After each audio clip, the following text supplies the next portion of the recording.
नमस्कार दोस्तों, मैं मनमोहन मिश्र। पहली बात तो बीजेपी के 3 टुकड़े होंगे अब, और यह बहुत जल्द होगा। बहुत जल्द मतलब बहुत जल्द, यानी हो रहा है, यह मानकर चलिए। दूसरी बात, मेरे दोस्त शाह और मोदी दोनों भारत छोड़ सकते हैं। यह मेरा सवाल भी है, यह मेरा जवाब भी है, और एक अध्ययन का विषय भी है, क्योंकि परिस्थितियां कुछ ऐसी ही बन रही हैं और ये लोग कुछ ऐसे ही हैं। जब भी कानून का सामना करना पड़ता है, गलतियों को भुगतने की बारी आती है, गलतियां सामने कानून के रूप में खड़ी हो जाती हैं, तब ये देश छोड़ देते हैं। देश की राष्ट्रीयता पर लात मार करके देश छोड़कर भाग जाते हैं। इनका यही है डीएनए। बताने की जरूरत नहीं, आप खुद समझते हैं, खुद जानते हैं। अगर आप देखेंगे कि भारत लूटकर और छोड़कर भागने वाले जितने भी हैं, उनमें से 80% इनका ही डीएनए है, तो आप अंदाजा लगा सकते हैं कि यह भी संभव है। मोदी और शाह भारत छोड़ सकते हैं। परिस्थितियां कुछ इस बारे में भी ऐसी ही बन रही हैं, और ये दोनों परिस्थितियां, दोनों बातें आपस में समग्र हैं, माने एकीकृत हैं। एक दूसरे के पूरक हैं, एक दूसरे के लिए कारण हैं, ये आप कह सकते हैं मेरे दोस्त। तो बीजेपी के 3 टुकड़े कैसे होंगे, पहले ये समझिए। एक तो आरएसएस लेड बीजेपी। जितनी आरएसएस ने जितनी इंसर्टिंग की है, ओरिजिनल बीजेपी जो पहले थी, उसमें आरएसएस ने जितनी इंसर्टिंग की है, जितने लोगों को इंसर्ट करवाया है, इन करवाया है, या मतलब घुसाया है, या आरएसएस के जितने लोग घुसपैठ किए हैं बीजेपी, वैसे तो बीजेपी आरएसएस की ही है, लेकिन सिर्फ आरएसएस की नहीं, पूरे देश की है। आरएसएस का समर्थन न रखने वाले, आरएसएस को समर्थन न देने वाले, आरएसएस को न मानने वाले भी बीजेपी में हैं। और बीजेपी शुरू में आरएसएस के चंगुल में नहीं थी, वैसे आरएसएस नहीं बनाया, लेकिन अब ये आप नहीं कह सकते कि बीजेपी के सारे नेता, सारे के सारे कार्यकर्ता सबके सब चड्डी पहनते हैं,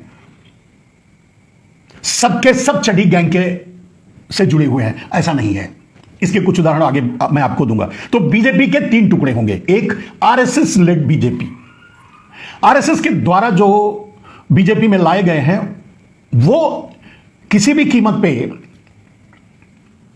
कुछ लोगों को स्वीकार करने के लिए तैयार नहीं है, इसलिए वो अपना अलग गुट चाहते हैं। गुजरात लॉबी गुट बीजेपी। गुजरात लॉबी किसी को भी भाव नहीं देती। आज बीजेपी पर वर्चस्व गुजरात लॉबी का है। आरएसएस लेड बीजेपी भी कसमकस कर रही है, कसमसा रही है, छटपटा रही है, बाहर निकलने की कोशिश कर रही है। लेकिन सबसे बड़ी बात कि बिल्ली के गले में घंटी बांधेगा कौन, इस बात दोनों तीनों बीजेपी में चल रही है। तो यानी अभी तो पावर या ताकत सब कुछ गुजरात लॉबी वाली बीजेपी के पास है, और गुजरात लॉबी वाली बीजेपी देश के साथ बहुत बड़ा धोखा, अन्याय, ठगी सब कुछ किया है। पूरे देश को लूटकर गुजरात ले जाना चाहते हैं ये। इनका बस चले तो जूनागढ़ को ये दिल्ली उठाकर जूनागढ़ ले जाएं, यानी भारत की राजधानी जूनागढ़ बना दें। और आप देख ही रहे हैं कि पूरे देश के संसाधनों को लूट करके एक आदमी में समाहित, एक या दो चार चोरों में समाहित कर दिया गया। गुजरात के 2-4 चोरों में समाहित कर दिया गया, अडानी अंबानी जैसे लोगों में दे दिया गया। इससे भी त्रस्त है ओरिजिनल बीजेपी और आरएसएस लेड बीजेपी। इसीलिए मैंने कहा 3 टुकड़ों में बटेगी। तो गुजरात लॉबी अपना वर्चस्व छोड़ने के लिए तैयार नहीं है। इस हद तक कसम आपस में चल रहा है कि शाह और मोदी संसद आने की हिम्मत भी नहीं जुटा पा रहे हैं। कहीं संसद में ही बखेड़ा ना खड़ा हो जाए। और मोदी और शाह दोनों ने कुछ ऐसा इन दिनों में घटनाएं घटी है, और कुछ ऐसा उन्होंने किया है जो जंतर मंतर पे किया, जो छात्रों के साथ इतना बड़ा अन्याय किया, आपस में भी कुछ सामंजस्य बन नहीं पा रहा है। इसलिए संसद से भागे भागे फिर रहे हैं मोदी और शाह दोनों, लेकिन अपना वर्चस्व खोना नहीं चाहते। आरएसएस लेड बीजेपी चाहती है कि कंट्रोल उनके हाथ में हो। लेकिन ओरिजिनल बीजेपी चाहती है, जो बीजेपी के पूरे देश के कार्यकर्ता हैं, पूरे देश के नेता हैं, पूरे देश के लोग हैं, वो चाहते हैं कि बीजेपी योगी लेड बीजेपी बने, योगी को लीडरशिप दी जाए। और इसी लड़ाई के चलते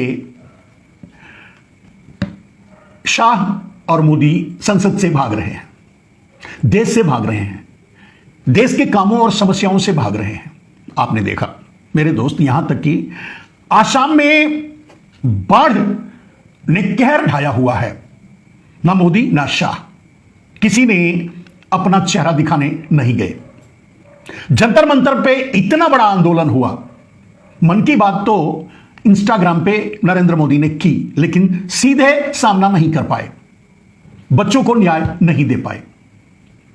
एक उनकी मांग थी धर्मेंद्र प्रधान के इस्तीफे की, किसी तरह वो कर दिए, बाकी सब मन की बात में झूठ से काम चलाने की कोशिश किए। तो जब असम के इस आपदा की परिस्थिति में अगर उनका ढाढ़स नहीं बंधा पा रहे हैं, उनकी मदद नहीं कर पा रहे हैं, वहां जा नहीं रहे हैं, वहां उनको देखने की कोशिश नहीं कर रहे हैं, तो आप अंदाजा लगा सकते हैं कि किस पसो पेश में है गुजरात लॉबी। और गुजरात लॉबी का मतलब मोदी और अमित शाह, बस। बाकी तो इनके चेले चपाटे हैं, इनके नीचे रहने वाले लोग, जो और दूसरे प्रदेशों से भी इनकी चमचागिरी से जो मिल जाता है अपनी झोली भर लेते हैं, ऐसे लोग। अब प्रश्न यह है कि बीजेपी योगी के हाथ में जाएगी, बीजेपी गुजरात लॉबी पूरा अपना वर्चस्व और बढ़ा लेगा और सबको किनारे कर देगा, या बीजेपी आरएसएस लॉबी के हाथ में जाएगी। यहां दो बातें स्पष्ट हैं। ये बात जो राजनीति को अंदर से जानते हैं और कम से कम बीजेपी के अंदर तक रहे हैं और जानते हैं, मेरे जैसे लोग, उन्हें पता है कि ना तो आरएसएस और ना ही मोदी और शाह योगी को मुख्यमंत्री बनाना चाहते थे। पहली बार भी, दूसरी बार भी नहीं बनाना चाहते थे, दोनों ही विरोध कर रहे थे। योगी अपने दम पर मुख्यमंत्री बने और बने हुए हैं। अगर इनको अवसर मिल जाए तो उन्हें उठाकर जब चाहे, मतलब जैसे ही अवसर मिले उठा के फेंक दें, लेकिन वो कर नहीं पा रहे हैं और कर नहीं पाएंगे। और यही पेच फंसा हुआ है। आरएसएस लॉबी योगी को पसंद नहीं करती, गुजरात लॉबी योगी को पसंद नहीं करती, लेकिन बीजेपी के रेगुलर ओरिजिनल जमीनी कार्यकर्ता और बीजेपी के सारे नेता योगी को पसंद करते हैं। इसीलिए मैंने कहा कि बीजेपी के अब 3 टुकड़े होंगे, क्लियर? और ये होंगे, आप देख लीजिएगा। अब रही बात इन लोगों के गायब होने के पीछे का राज। मोदी और शाह गायब हैं। जिन समस्याओं पर जो उन्होंने किया जंतर मंतर पे, जो उन्होंने जुर्म ढाया बच्चों पे, जंजी पे, उस पर बोलना चाहिए, नहीं बोल रहे हैं।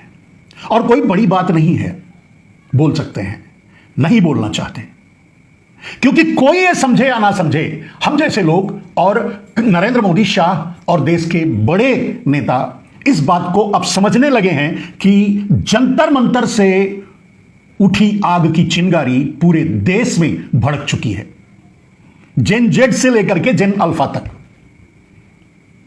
और अब यह कभी शांत नहीं होगा जब तक समूल बीजेपी का सफाया नहीं हो जाएगा, क्योंकि बीजेपी रास्ता बदल नहीं सकती। जो उन्होंने शिक्षा के साथ किया, जो उन्होंने व्यवस्था के साथ किया, जिस तरह से उन्होंने देश को खरीदकर अडानी को दिया, जिस तरह से उन्होंने नौकरी के मामले में, जॉब के मामले में, शिक्षा के मामले में, स्वास्थ्य के मामले में, गरीबी रेखा के मामले में, महंगाई के मामले में, किसानों की समस्याओं के मामले में किसी भी समस्या का समाधान नहीं दिया। जो झूठे वादे करके आए थे उसमें से एक भी पूरा नहीं किया। तो अब जाने के अलावा कोई रास्ता बचा नहीं है। और यह गुजरात लॉबी अच्छी तरह जानती है कि उन्होंने जितना बड़े बड़े कांड कर चुकी है, उस कांड का अंतिम सिरा तिहाड़ जेल में ही खुलता है। तो फिर कहने की बात नहीं है कि इनका डीएनए यही कहता है कि जब तक भोग सको भोग लो, नहीं तो भाग लो। अभी भोग रहे हैं और जैसे ही लगेगा कि अब भोग नहीं पाएंगे, विलासिता खत्म, तो भाग लेंगे। तो भागने का भी वक्त आ रहा है। संसद से गायब हैं, राज्यसभा से गायब हैं।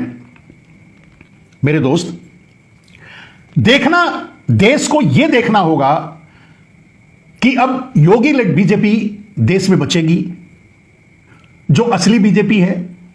आरएसएस लेड बीजेपी आगे बढ़ पाएगी, कब्जा कर पाएगी, जो उनका ख्वाब रहा है, पिछले दरवाजे से राजनीति करना और देश को लूटना, या फिर गुजरात लॉबी ऐसे ही देश को लूटती रहेगी।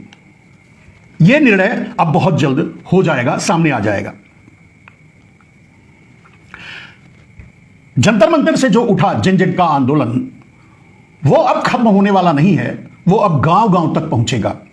शिक्षा में आमूल चूल परिवर्तन होने तक ये जारी रहेगा, और वो इनके बस का नहीं, ये नहीं कर पाएंगे शिक्षा में बदलाव या शिक्षा को सार्वजनिक पर करना, ये इनके बस का नहीं है, ये जानते भी नहीं, इन्हें पता भी नहीं है।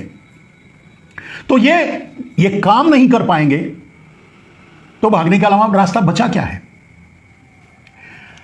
आप देख रहे हैं कि राहुल शायद कुछ दिनों में, एक दो दिन में प्रोग्राम करने वाले थे, छात्रों की गूंज जो शायद कोटा और देहरादून के बाद अब प्रयाग में करने वाले थे, उसका जो परमिशन था वो कैंसिल कर दिया गया, उसको रोकने की कोशिश की जा रही है। लेकिन वो रुके ना रुके, छात्रों को ये पीटें, भगाएं, गोली चलवाएं, AK-47 चलवाएं, पैलेट गन चलवाएं, कील ठुकी लाशियां चलवाएं, अपने आरएसएस के गुंडों से कुछ भी कर लें, अब वक्त आ गया है इनके राजनीतिक अंत का। राजनीति में अब इनके लिए कोई जगह नहीं बची है। इनको तय करना है कि भारत की कानून व्यवस्था का सामना करते हुए, भारत में कानून का सामना करते हुए अपने कर्मों को अच्छा या बुरा भोगेंगे या भागेंगे। दो ही रास्ते हैं, और आप जानते हैं इनका डीएनए भी यही कहता है कि भागेंगे, मैं जैसा समझता हूं, और इतिहास को भी देखोगे तो आपको यही मिलेगा। मेरे दोस्त, अभी रांची में आंदोलन चल रहा है जिंजी का। गोदी मीडिया, सुपारी मीडिया, डाबर मीडिया जैसी भी मीडिया है जो करती है, वो अपना काम अच्छे तरीके से कर रही है। सवाल उनसे पूछ रही है जो खुद सवाल बन करके सरकार के सामने खड़े हैं। यानी गोदी मीडिया यह कहना चाहती है कि कॉकरोच अब झारखंड क्यों नहीं जाते, या ऐसे पत्रकार जो राष्ट्रवादी अपने आप को बताते हैं और आंदोलन में डटे हुए थे, वो झारखंड क्यों नहीं जाते। तो गोदी मीडिया के जवाब में झारखंड, मेरे ख्याल से ज्यादातर पत्रकार जो राष्ट्रवादी हैं, जिन पर भरोसा किया जा सकता है, जिन पर इस देश के सूचना तंत्र की जिम्मेदारी है, जो लोकतंत्र का खंभा बने हुए हैं, टूटे। एक तो खंभा, जो असली लोकतंत्र का खंभा जो था मीडिया, वो तो खत्म हो गया, लेकिन लोकतंत्र को संभालने के लिए जो खंभे की तरह खड़े हैं, वो झारखंड पहुंच चुके हैं। इसलिए हम जैसे लोगों को वहां से भी सूचनाएं मिल रही हैं। नरेंद्र मोदी और अमित शाह दोनों गायब हैं। नरेंद्र मोदी और अमित शाह दोनों संसद नहीं आ रहे हैं, जवाब नहीं दे रहे हैं, क्योंकि उनके पास जवाब नहीं है। क्योंकि वो सिर्फ ये नहीं कि जो हुआ, जो जंतर मंतर पे हुआ, उसकी जवाबदेही करने तक बात नहीं है। आगे ऐसा कुछ ना हो या शिक्षा व्यवस्था सुधरे, इस तरह का कोई प्लान गुजरात लॉबी के दिमाग में, मन में नहीं है, और वो कर भी नहीं सकते। वो तो देश को अनपढ़ गंवारों, मजदूरों की फैक्ट्री बनाना चाहते थे।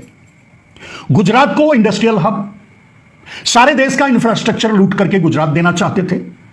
ब्लैक मनी सारा का सारा गुजरात धकेल चुके हैं, अडानी अंबानी को पाट चुके हैं। तो चाहते हैं कि कुछ चोर गुजरातियों की गुलामी पूरा भारत करे। कुछ चोर गुजरातियों की बात कर रहा हूं, सबकी नहीं। तो कुछ चोर गुजरातियों की गुलामी पूरा भारत करे और इनकी कुर्सी सुरक्षित रहे, उसके बल पे, जो कि नहीं होने वाला है, जिसके अंत की शुरुआत हो चुकी है। मेरे दोस्त,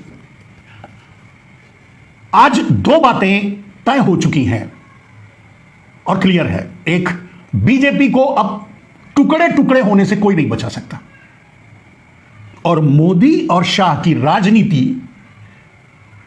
अब इस देश में नहीं चलेगी। उनके पांव उखड़ चुके हैं। कब और कैसे और कहां भागते हैं, ये वो खुद तय करेंगे।